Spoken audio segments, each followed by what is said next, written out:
Alright,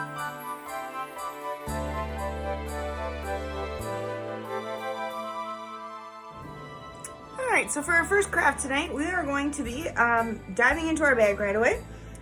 This craft is pretty basic. When I open my bag, I'm noticing that there are some great pieces of floral. Depending on what kind of style you had, you might have a few more, a few less. This ribbon. I'm really into this plaid thing this year in a bad way, really bad way.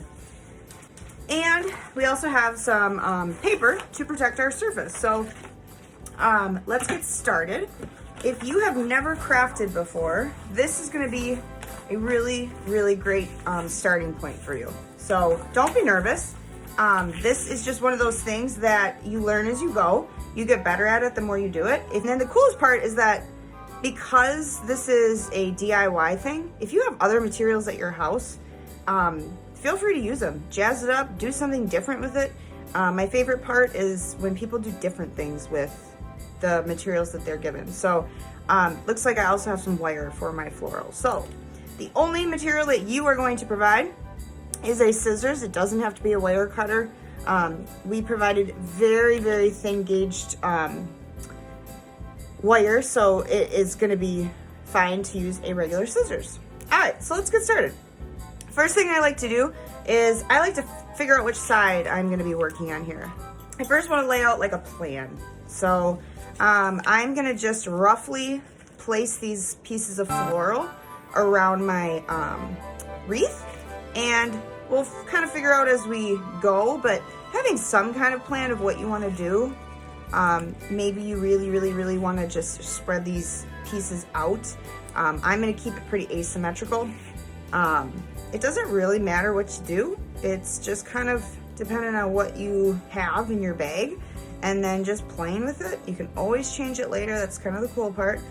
For this project, you don't need a lot. But please be careful. There are sharp ends, and because we're not in a studio, we can't really provide any band-aids, so good luck to you on that if you decide to cut yourself. So I'm carefully gonna just unwrap this lovely wire. Put on safety goggles if you feel like, hey, you're that person. There's no judgment here.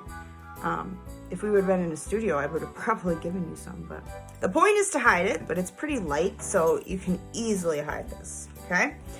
I'm gonna keep this one pretty high, and I'm just gonna tuck as I go, and I'm gonna start on the top, and I'm gonna work my way down because I want it to overlap, and I want it to build down. So I just wanna have some kind of visual plan of what I'm doing here. To do this, you just kind of have to play with it. Nothing that you can do to mess this up. It's kind of the beauty of it.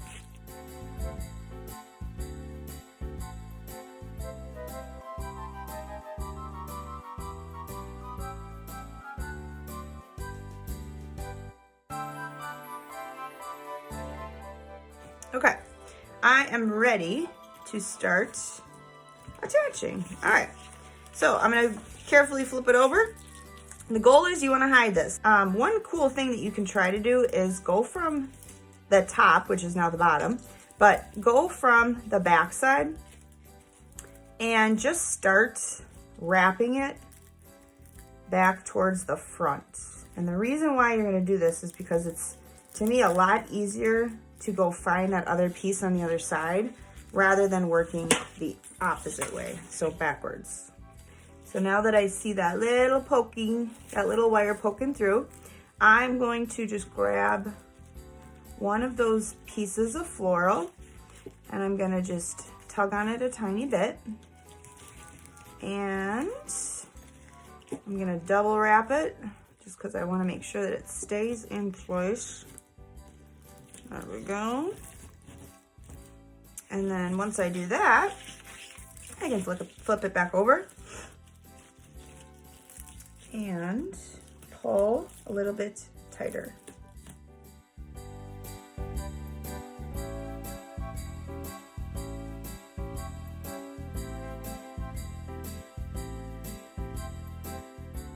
This little pine cone guy fell off, but it's gonna be a perfect little spot for him. So I'm gonna attach that little guy. I'm I'm gonna get rid of some of this extra because I know I don't really need it. So if you find that some of the floral is kind of tricky, do the little bend back and forth technique. Works. I don't want to say every time, but it definitely works. Just a little tip. I'm just gonna fold these guys forward so that way that nice dark forest green pops out. And stick this guy right back in.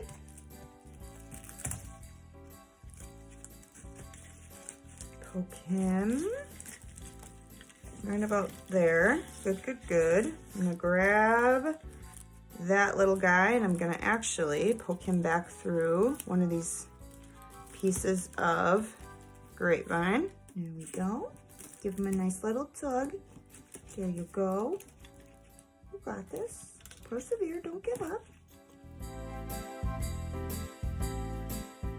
Doesn't really matter what the back looks like. So hey, if you need to make some craziness happen back there, we have to do some major twisting, like nobody's gonna know. That's the beautiful part. You can't mess it up. There you go. It's just a process of trying to find the place to hide it, but also make sure that it doesn't pop out. Maybe you're a door slammer, you know, no judgment there. Maybe you like to slam your doors because you're just that passionate about the Bachelorette. I don't know. But just make sure that those little guys are attached because you don't want them popping off, okay? All right, so to end this little guy, I'm gonna make sure that he's attached to something kind of thick. There we go. And I'm just gonna make sure that I do a nice twist and tug. So let's give it a nice tug first. Careful not to cut your hand from pushing too hard. I have done that before. It's like the worst paper cut that you can think of when you get a metal one. I'm gonna make a knot just for the sake of showing you something different. Be adept to make a stitch. Okay, so once again, what I'm gonna do is I'm just gonna grab this extra, trying to keep it as hidden as possible. So I'm gonna grab this, I'm gonna give it a twist together. Good. This little guy's gonna go right on top so we don't see any of that wire. There we go. We're gonna push this little guy right to the back. Perfect.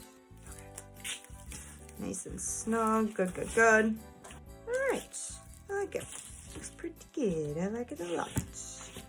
Okay.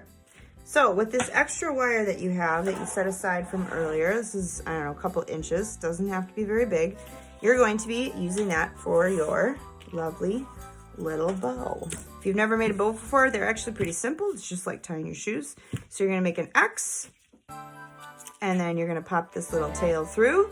I always like to make sure that everything is pretty folded out. So I want that lovely pattern to show through. So I'm just gonna kind of move it as I go, and if I pull tight, then you just kind of have to futz with it later. I really prefer having all of my ribbon to be facing forward. You're just going to take this extra wire that you have and just make sure that it's attached to the back, okay? So that way I can use this baby tail to attach to my wreath, okay? All right, so at this point, I want to make my little bunny ears.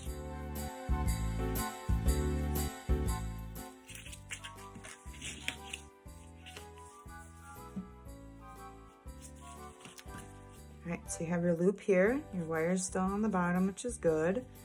You're going to wrap this little guy, and you're gonna kind of figure it out as you go, but you want to twist so that way you're kind of making, you're overlapping this, but you're keeping the front in the front, okay? The design wants to stay in the front.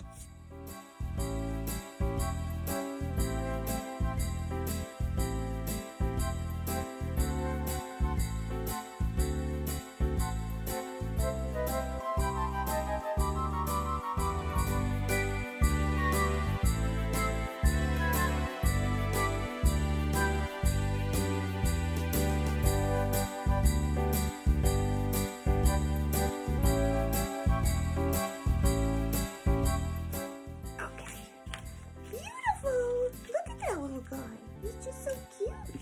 I'm gonna poof this little guy up, give him some volume. I'm gonna probably have to do this about 17,000 more times, and that's okay. There we go. Excellent. And then the last thing I'm gonna show you is a dovetail cut. So, folding your little tail in half, what you wanna do is in the middle, you're going to start and you're going to make a diagonal cut, but just make sure that when you start in the middle, the bottom where the seam is, this part's gonna be longer, so think diagonal. Right now I'm gonna cut along this lovely design. I'm not going in the opposite direction, I'm going in the same direction. All right.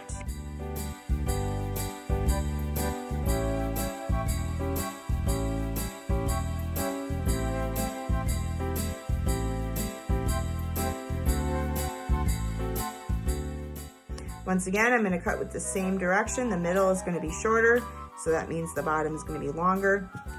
So now I can cut.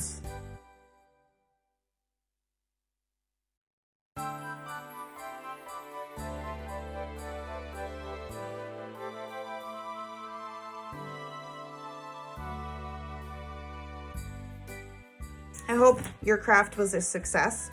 I'm sure yours is looking quite beautiful, if not more beautiful than mine. God, I'm obsessed with this. It's just so cute. Good luck. Can't wait to see your finished products. Bye.